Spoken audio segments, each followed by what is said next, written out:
Well, welcome back, everybody, to another episode of the Junkyard Dawgcast. I am your host, Jordan Hill. We got a very special episode, our usual Thursday, previewing Georgia's next game. With us this week, we've got from the CatsPause 247, our Kentucky site. Aaron Gershon has decided to take a little time on this Thursday. Hopefully, it's a little bit warmer there in Lexington than it is. It's not. Yeah, I was afraid that was the case. But Aaron, how is this Thursday treating you? Yeah, it's cold. I just went out and walked the dog. It's cold, man. Yeah, but everything's going pretty well, unless you're with the UK Athletics and not a part of the men's soccer team, who's the number one overall seed in the NCAA tournament. But basketball, obviously, had that huge loss Tuesday, and it's been an up and down year that we'll talk about for the football team, and hasn't gone quite as expected. And I want to ask, too, was there a little bit of snow up there in Lexington this week? Just a little flurry. There's a little bit of flurry on the ground, but nothing crazy. Nothing crazy. It was snowing pretty hard on the way back from Indy yesterday, but that's up in Indiana. So I got you. That makes sense. Well, We'll get right into this thing. Talk about this game, Georgia playing at Kentucky at 3:30 p.m. Eastern on Saturday. And I'll kind of start with sort of a big picture question about Kentucky. I think a lot of people coming into this season saw Kentucky as probably the most legitimate threat to Georgia in the SEC East. You know, as the season has played out, it's really been more Tennessee. But I think it would be fair to say this season with Kentucky 6-4, especially coming off a loss to Vanderbilt, may be a little bit of a disappointment. Absolutely. What are your thoughts on this season and what's gone wrong for Kentucky to be where it is right now? Yeah, you're definitely right. It is in disappointment. I mean, they won 10 games last year, obviously. They've won 10, 2 of the last 4. So, you're at that point where, even Mark Stoops, when they clinched their 7th straight bowl, which at Kentucky is a huge accomplishment, never been done before, he said they're past that, and he's right. Going into this year, like you said, they were seen as the biggest threat to Georgia, picked by the SEC media, including myself down there in Atlanta, to finish second in the East. And I think they had the 3rd highest odds behind Georgia and Alabama to win the whole conference. So obviously a lot has gone wrong. I think first and foremost, it starts up front with the offensive line. And I think we, meeting the media here and just in general, overlooked kind of the deficiencies on the offensive line. I mean, last year you had the big blue wall is what they've been calling the offensive line for years, because they've been churning NFL prospects left and right. And last year, your center, Luke Fortner, gets drafted in the 3rd round, and he's the starter for the Jaguars now and having an amazing year there. Darian Kennard, an All-American right tackle, he's in the NFL. Dare Rosenthal, the transfer from LSU, who had a great year last year, decided to go to the NFL and didn't get drafted or anything, but still, left them with a hole there. And then, so you're starting 2 freshmen, Jagger Burton. Is it 2 freshmen? Yeah, Jagger Burton's a freshman. He's at left guard. He's really, really struggled. And then you've kind of had to move guys out of position because they were starting 2 freshmen and those guys weren't getting the job done. So Kenneth Horsey, who was a 3rd-team All-SEC preseason right guard, they move him to the left guard. They move him out to left tackle, and it's not gone well there. Eli Cox was a midseason All-American at guard last year. He's at center. It's not going well there. Really, the only guy that's held his weight is Tayshawn Manning at right guard, the transfer from Auburn, but even a lot of procedural penalties on him. And then it's, the right tackle, Jeremy Flax, has probably been, when he's healthy, the most consistent guy, but he's been in and out of the lineup. So it's just been a mess on the offensive line. And unfortunately, that's resulted in Will Levis taking his body's just taking a toll, man. I mean, he's got the turf toe, a foot injury on top of that, too, a left shoulder injury. He's playing through a lot. It's impressive that he's even out there. He missed, obviously, the South Carolina game, and that game didn't go well with him out. But I think he's felt the need to be out there because of that, and he's just not the same guy we saw last year. And the guy we saw last year is why, he had all the draft hype, and it was, as long as he fixes the turnovers, he's going to be that 1st-round pick, and hasn't even been a turnover issue. It's just he's not moving well, and it's unfortunate because he's a really good kid, and he gets a lot of criticism being an NFL prospect that people don't necessarily believe in, and a lot of it was unjustified. But when he plays like this and he's playing hurt, it's going to happen. Yeah, for sure. I mean, there's only so much one guy can do, and when you're getting hit, I mean, it'll definitely affect your play. But let's talk a little bit about Will Levis. I think from the Georgia perspective, that's somebody that I think fans obviously know. There's been a lot of hype about Will. What, outside of having a playthrough injury, what has stood out to you as some of his strengths this season and maybe things he can do better if Kentucky's going to contend on Saturday? Yeah, no doubt. He has a great arm. I mean, the arm strength is there. He obviously, when there's a chance to dial up a deep ball and the offensive coordinator lets him throw it, we'll get into that, I'm sure. It goes well. I mean, he's got a great arm. Um, Last year, it was the mobility that really set him over the top because he had the arm strength and he also could run. I mean, he ran for 375 yards and 9 touchdowns. And 4 touchdown game on the ground against Louisville and 3 against LSU. So, that hasn't been there this year. And the biggest issue for him, injury aside, that's not an excuse, is he holds on to the ball too long. And that's resulted in, because there are some sacks where, the offensive line is making mistakes, but there's time to throw it away. And he just hasn't done that. And he's taken unnecessary sacks, and that moves you way behind the chains and leads to punts. So that's been one of the biggest things for him, holding on to that ball too long. And also, the interception numbers are down from a year ago, but it's hard. The ones he's thrown, obviously last week against Vanderbilt was a Hail Mary at the end of the game, so you throw that one away.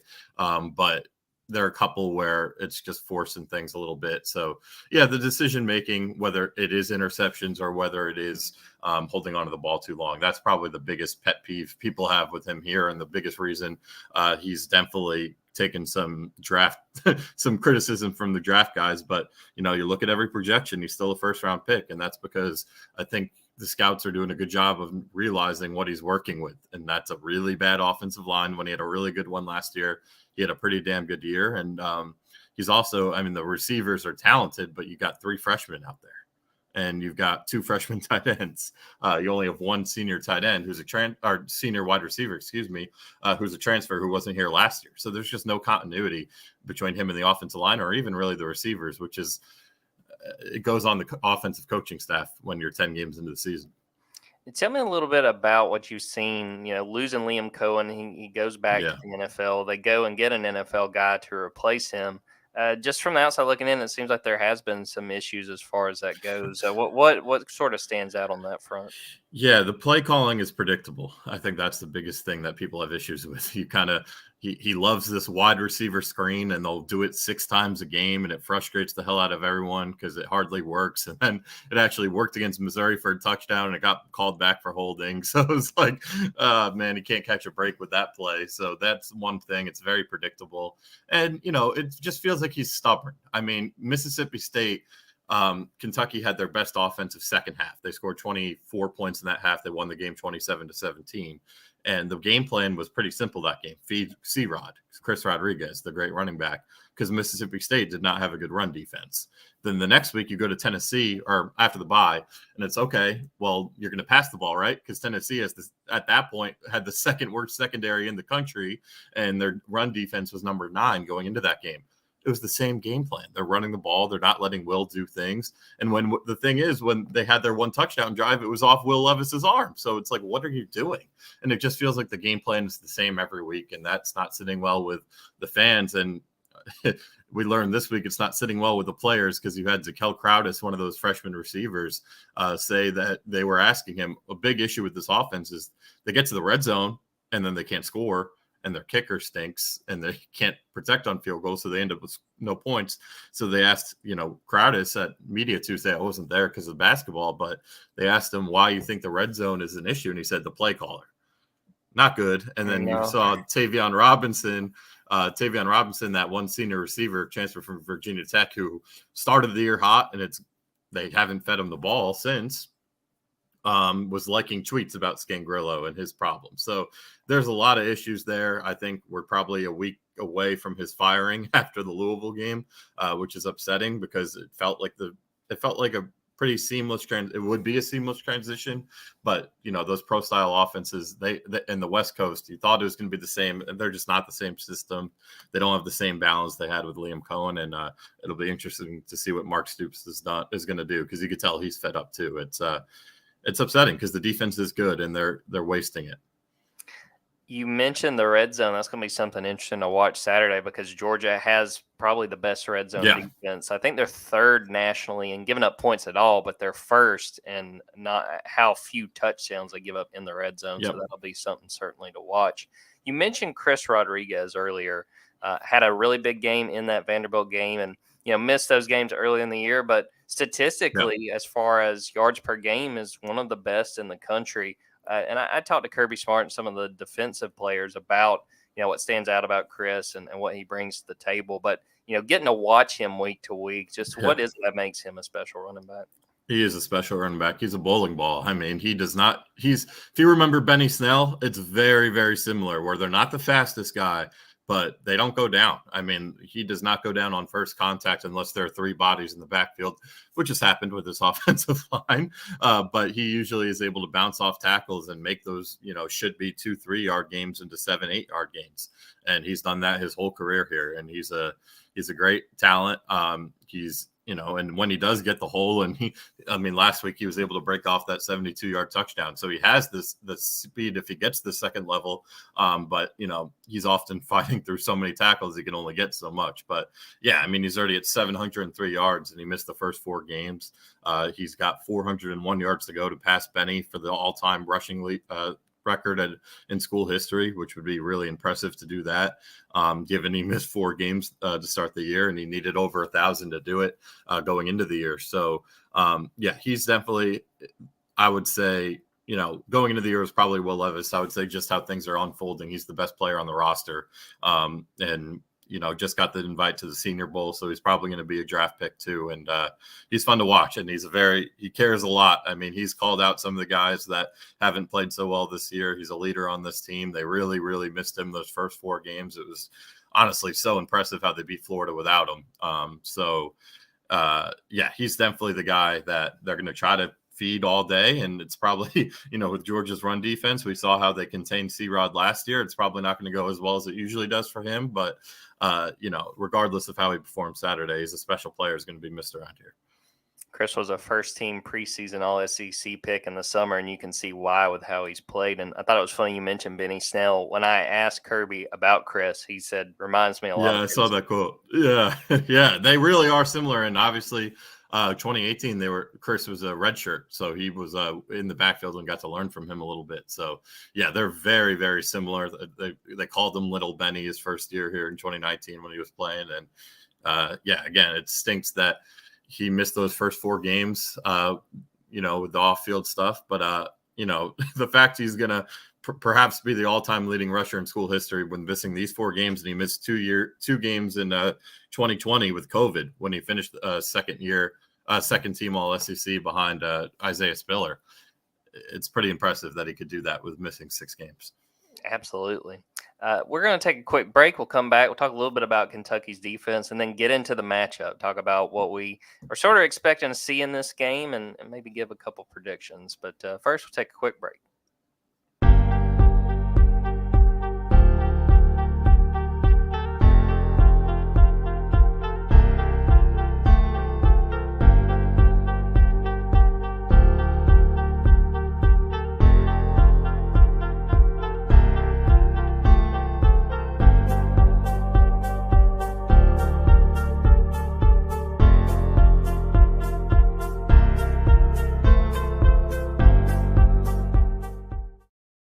Welcome back, everybody. Well, Aaron, let's talk about the Kentucky defense. And what I could tell looking statistically, it seems like they have done a really good job against the pass. Yeah. What are the strengths of this defense and maybe weaknesses that Georgia may try to take advantage of Saturday?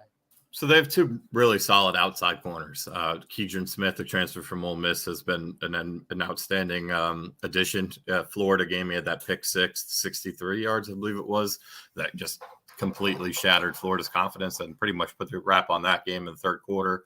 And then Carrington Valentine, who's a guy who really struggled last year as a freshman, or as a sophomore, excuse me.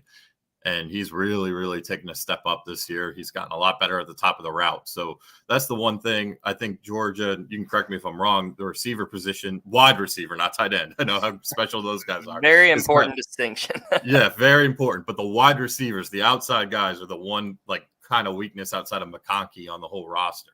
So maybe that's one area where Kentucky can kind of hold the receivers in check, but then the tight ends, that's a whole different story, obviously. But so those two guys have been really solid. In the safeties, one of them, Tyrell Asian, who's a senior, has done a really good job. Jordan Lovett is a freshman, so he's kind of taken some bait on things, but he's also done pretty well for a freshman. Then up front, Justin Rogers, the nose tackle, I think is one of the more underrated players in the entire conference. The numbers for nose tackles never are there, but he had 9 tackles last week, and that's hard to do as a nose tackle. He's a former 5-star guy, and he's playing like it. And then behind them, the inside linebackers are, DeAndre Square and Jaquez Jones came in as the year's starters, 5th-year seniors, and Jones was playing his best football of his career, and then he went down with a high ankle sprain at Ole Miss. He hasn't been back since, and which sucks for him. He was an Ole Miss transfer, so that was his return to Oxford, and that happens.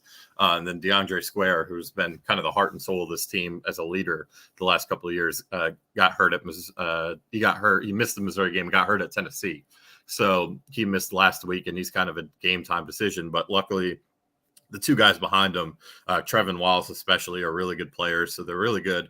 They're really 4 deep at inside linebacker. But outside of that, the biggest issues for the defense has been just getting home to the quarterback. J.J. Weaver was the leading pass rusher a year ago, has been playing through a really bad shoulder injury that cost him a couple of games. And it was funny.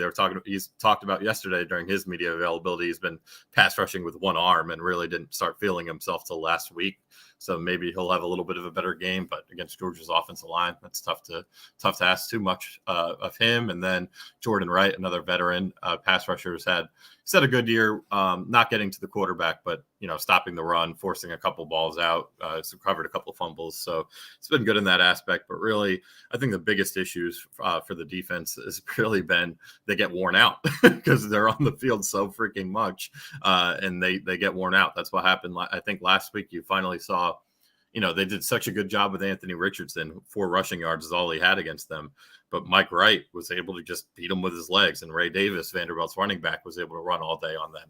And that just hasn't been a thing all year. But I think they're just tired. I mean, they're on the field so much, and they're given short fields. I mean, that Tennessee game, the score, it wasn't really fair for the defense because it was 44 points. But Tennessee started, I believe, 7 of their drives. On Kentucky side of the field, and their average field position was their own 42-yard line. So it's really hard against that offense to do much when that's a field position. So I think really their worst game of the year is really the Vanderbilt game. I throw the Tennessee game out because of that. But yeah, Bennett will have time to throw. And the tight ends, I don't really know how Kentucky's planning to even try to stop those guys. So I think that's going to be a big day for Brock Bowers and Darrell Washington, obviously. But yeah, I think the one area that they can maybe calm down is, the actual wide receivers outside, and maybe do a better job against the run this week because they have been a really good run defense until last week. I think you kind of summed it up, but what was the issue in that Vanderbilt game? Was it, a lot of just the defense being worn down, and what was sort of the takeaway from how that game played out? Yeah, I think Mike Wright hit a big run really early. It was a little fake, and he just completely psyched them out on that 59-yard run. And then, they just had trouble stopping the run. And you tip your cap a little bit because they were really able to out-scheme them, which has not been an issue. Brad White's a really good defensive coordinator. LSU really wanted him, and they offered him the job, and he didn't take it. But, he's a really good defensive coordinator, and I think they just got out-schemed. I think the dual-threat quarterback in Wright, who has played well against Kentucky every time, so it just kind of – he's like one of those Kentucky killers you kind of tip your cap to. But, yeah, they struggled against the run, and then – the unfortunate thing on that last drive is you had a game-winning pick, but then an illegal hands to the face, which was the right call. And then later in the drive, another 4th and long, and Carrington Valentine, the corner I just talked about, came off the field the play before, just got the wind knocked out of him. And I thought Mark Stoops should have called timeout because then you get him back on the field. Stoops doesn't do that. You put a freshman corner who hadn't played all game, literally his one snap is that play. He gets beat on a 50-yard bomb on a jump ball. It was just like unfortunate. A lot of unfortunate things. But again, they were on the field so much because the offense couldn't do anything, and they were in bad situations. So they're eventually going to have a bad game. The dam's going to break once, and that's kind of what happened. But again, outside of that, and then, the Tennessee game wasn't great, but the field position was what it was. The defense is really, it's held its own. That's for sure. I mean, 17 points against Missouri, 16 against Florida, and one of those was with a short field after a turnover. They've done their job. Mississippi State, they held in check, lowest passing total of the year for Rodgers, unless Georgia. I don't know what it was last week for him, but it was up until last week if Georgia passed that. So, and even the South Carolina game, the defense was good. The offense was just so bad. I always like doing this with guests of that cover opposing teams. What is your biggest question when it comes to Georgia and when it comes to, what you might see on Saturday? Are they going to lose? I don't think maybe not. I mean, I don't think so. I guess, I mean, there's nothing I really have for this game because I think, like I said, the only area where I think Kentucky might have an advantage is their two cover corners against the two boundary receivers for Georgia. And other than that, I don't see anything else, definitely not even in the kicking game because Kentucky stinks there, except for the kick returner. But I guess did you guys figure that Tennessee would be the offense that would be the only one that had a chance to exploit that? And is there anyone else like you look at a possible playoff opponent that even could have a chance to move the ball if Tennessee could? Yeah, I predicted Georgia was going to win that Tennessee game, but I think I said like 35-31 or something like that, like a shootout, because I really did think Tennessee was going to be able to move the ball. And credit to Georgia's defense because Tennessee got some really advantageous situations, especially early. Georgia's first drive, they fumble, and it was kind of like that Kentucky game you mentioned against Tennessee. Tennessee gets the ball. It might not have been midfield, but it might have been like their own 45. And credit to Georgia's defense for holding tight and not letting them. I think they forced a pretty long field goal in that situation. So, yeah, I mean, to me, we were talking about this, some of the beat writers last night. I mean, to me, Ohio State is probably Georgia's toughest matchup if that winds up being how things play out in the playoff, just because of Ohio State's receivers. I think with their passing game, I think that it would be probably maybe more of what I thought that Tennessee game would be as far as, back and forth shootouts and really needing to score points. But I do think that this Georgia defense would, I wouldn't count them out in a matchup like that. I've kind of been hard on Keely Ringo, who's the guy that had the pick six in the national title game, and he's had some missed opportunities, but hey, credit to him. He made one of the best interceptions of the season on that pick when the ball was thrown from Hendon Hooker to Cedric Tillman. Yeah. I mean, you look at the play and it almost looks like he's the receiver and Tillman's trying to break up the pass to him, but they would be tested in a situation like that. But I think if you're looking across the board and saying what team that's left, and even, if they could play Tennessee again, that's not all, out of the conversation. I still think Ohio State would be the toughest matchup. And something I wanted to say too, and we don't know this for a fact yet, but you talked about Georgia's receivers. Something to watch on Saturday. A.D. Mitchell may be back. We don't know if he's going to be back. He's been hurt since the second game. He got hurt on the very first offensive play of the second game of the season. And since then, he's only played 4 snaps. He's been dealing with an ankle injury. But he would be their number one receiver. And they've had to play without him. And credit, Lab McConkey, Dylan Bell, Marcus Rosemi, Jack Saint. They've had guys step up.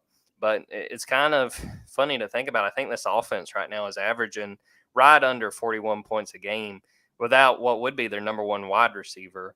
And if he gets in the mix, even if he winds crazy. Even if he gets in the mix, before this playoff run, I mean, that's another huge weapon that Georgia would be working with. Yeah, absolutely. It's been really impressive to watch Georgia's offense this year. I mean, I always like, if you win a national championship at quarterback, I'm going to respect you. So I never understood the Seston Bennett, all these people, the JT Daniels talk last year, never understood it. You're winning games. Why change? Don't fix what ain't broke. I'm a believer in that. So I have a ton of respect for Seston Bennett. And I mean, the tight end, Brock Bowers is I keep saying, I think he's the best player in college football. I really believe that. And I think it's a shame for him because he'd be making so much money starting in March. But Georgia fans are blessed that they get another year with him next year. I'm sure Kentucky's coaching staff is not looking forward to 2 more games against them. And then, and what Kirby Smart has done is they're 4 deep at every position, or if not more. And they're becoming Alabama. They really are. So it's a fun team to watch. I really enjoy watching that Tennessee game. I unfortunately was driving back from Columbia to St. Louis where I was staying, so I only got to listen to it. But from what I could tell, they just outclassed them, and they proved why they're what they are. So it's going to be fun to watch. Excuse me, going to be fun to watch them against LSU in the championship game and going forward in the playoffs. It's going to be very, very interesting, no doubt. Well, let's talk about Saturday's game. Aaron, what are the matchups you kind of have your eye on, and how do you see this thing playing out? If you want to give a prediction, by all means. If not, sometimes people are a little bit funny about putting that score out there. I don't mind, but yeah. I'm just interested to see if Kentucky's offense, if Rich Scangarello is on the hot seat, and I'm interested to see if he's just gonna let it loose. Let Will throw it deep a few times, take shots. Just you have nothing to lose in this game. No one's picking you to win. The fan base is only when you talk about the fan base right now, they're worried about Louisville next week. They're throwing this game out the window. Unfortunately for the players, I think it's going to be a lot of red in the stadium, and the fans are pissed off. I mean, it was freezing for that Vanderbilt game at Nooner, and for that game, it was a decent crowd for that game. And they went and they got embarrassed, and the fans felt embarrassed. So, they're not expecting much from you this week. They're all focused on next week. Show them something on offense. At least just have a fun game plan, even if it doesn't work. Just show you're trying to do something different. Show you're trying to throw the ball a little more. So I'm interested to see if that's going to happen. I'm interested to see, again, how Kentucky decides to play those tight ends, if they use, defensive backs like Andrew Phillips, the nickel corner, or if they're going to use some of those linebackers I talked about, like Trevin Wallace. I'm really interested to see how they do with that. I think last year, forget what Bauer's number. I know Bauer's had a good game against Kentucky. I know he had a touchdown, but it felt like that kind of all happened in the second half. They were able to do a pretty good job on him in the first half. In the second half, he kind of took over. So I'm interested to see what the game plan is there, and really just how the defense bounces back from their worst game of the year last year, and see if they could just you want to keep Kentucky around and see if the offense can give you something. But I think the defense will do a decent job. I really do. I think they could keep it in the high 30s, but I just don't think the offense is going to be able to do much of anything. And I've got like Georgia 35, Kentucky 10. I really don't see them scoring much more than that. It's hard to believe in this offense right now. And if they can only score 21 against a Vanderbilt defense that is horrific, they're not going to score more than 10 against Georgia. Aaron, I think you were looking at my notebook. I've got 34-10. That's funny. I think Georgia. I think Georgia's feeling pretty good on offense. If we're able to see AD on Saturday, even in a limited capacity, I think that would help even more with the wide receivers. I think we'll see Brock Bowers and Darnell Washington both get the ball in. I think the thing I'm most interested in is just how Georgia runs the ball, because I thought they were a little disappointing in the first half against Mississippi State. They were only averaging maybe 2.7 yards per carry. It was kind of a quiet first half. Did much better in the second half, particularly once Georgia kind of built a lead and you could kind of feel them sort of just sitting on Mississippi State and kind of running out the clock. But I'm going 34-10, and throw out there for the listeners too, Rusty is picking Georgia 34-7. So we're I can see that too. right in sort of that mid-30s range. One thing to keep in mind is, will Kentucky make the extra point? Because it gets blocked all the time. It is so embarrassing. And Mark Stoops calls it embarrassing. I mean, he's so over it, and it's time for him to just hire a special teams coordinator. Because if you remember 2019, when they had a special teams coordinator, they had the Ray Guy Award winner at punter, and they were a very efficient kicking unit. So maybe it'll be 39. Maybe it'll be 35-9. Who knows? Before we get out of here, whenever we do these podcasts, I always do a men's basketball minute, just because Georgia basketball, Georgia football is kind of the focus right now. But how are things going? Obviously, Kentucky loses that game earlier this week. But what's sort of the outlook you think for this Kentucky men's basketball team?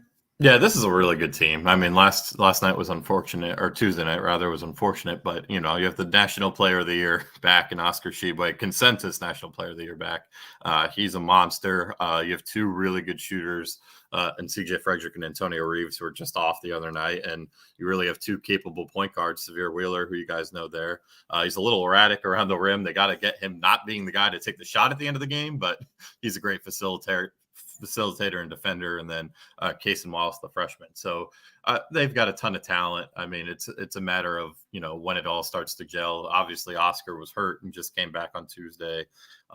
Damian Collins, God bless his soul, his dad just passed away. So Tuesday was his first game back, and, he struggled, understandably so. And, they're loaded. They're always going to be loaded at Kentucky. The expectations are Final Four bust. They got a really tough game at Gonzaga Sunday, but they should be able to do some special things. And if they don't, the fan base will greet them like they did with the St. Peter's game. That makes sense. Well, Aaron, anything you want to plug, any storage work on anything like that over at the CatsPause that people can go check out? Yeah, you can follow me on Twitter at Gershon99. The spelling on my last name is right there on the screen there. CatsPause.com, like you mentioned. We also have, for local, if there are any Kentucky listeners, our magazine that's every other week during football and basketball season. Basketball yearbook's out. Football yearbook from last year, obviously still there for purchase. And then, we'll get working on that football yearbook for next year. Starting during the spring football season. So always a lot going on around here until we get to the end of March. Well, we'll wrap it up there. Thanks again to Aaron Gershon from the CatsPause 247 for popping on. Appreciate everybody who watched this live and is listening to this after the fact. We appreciate your guys' support. Excited to see you up there on Saturday, Aaron, and yes, Lexington, and see what's going to happen on Kroger Field. Sounds good to me. I'll see you there.